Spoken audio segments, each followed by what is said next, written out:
Gue perkenalkan Prabowonomics The Fishing Time. Kenapa gue bilang The Fishing Time?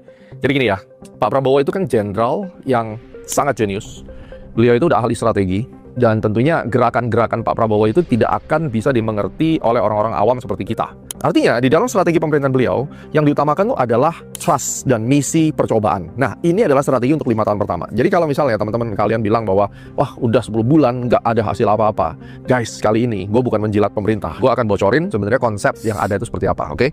The Fishing Time. Pak Prabowo itu ahli strategi itu nomor 1. Tidak mudah untuk mengerti jurusnya beliau.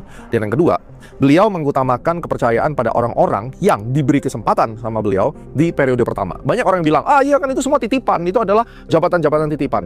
Even kalau itu titipan, Pak Prabowo tidak masalah.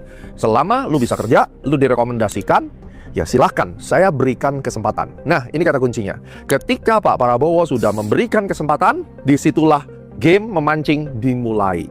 Jadi kalau dikatakan 10 bulan ini ngapain aja, masyarakat makin sengsara. Guys, to be fair, siapapun presidennya, kalau cara hidup lu tetap kayak begini-begini aja, lu nggak nambah skill, lu nggak ada keinginan untuk maju, mau hidup di negara manapun, lu tetap akan suffer. Tapi jangan salah, nanti ada kritik gue buat pemerintah. Nah, sekarang kita lihat dulu apa yang dimaksud dengan fishing, dan ini ada kotak-kotak apa aja. Kita mau lihat ya, selama ini Pak Presiden kita tuh udah ngapain aja. Nah, Pak Prabowo itu geraknya senyap di bawah tanah dan sambil memancing. Kita bisa lihat sama-sama, kita bicara tentang KPK. Banyak orang bicara, pada saat Pak Prabowo jadi presiden, korupsi makin merajalela. Nah, ini ada kesalahan fatal di mata masyarakat.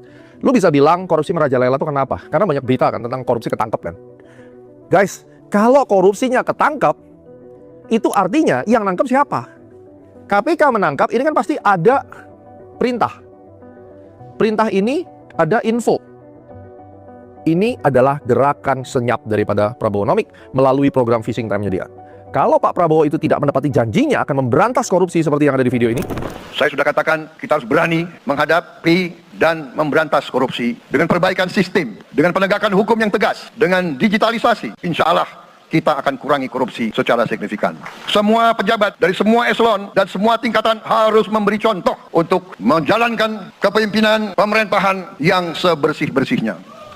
Maka tidak mungkin data yang gue dapat hari ini, dari 10 bulan itu ada 80 lebih nama yang menjadi tersangka kasus korupsi. Dan sudah terbukti bahwa Pak Presiden benar-benar bekerja memberantas korupsi. Jadi hati-hati kalau kalian berpikir Pak Presiden Prabowo menjabat korupsi makin merajalela.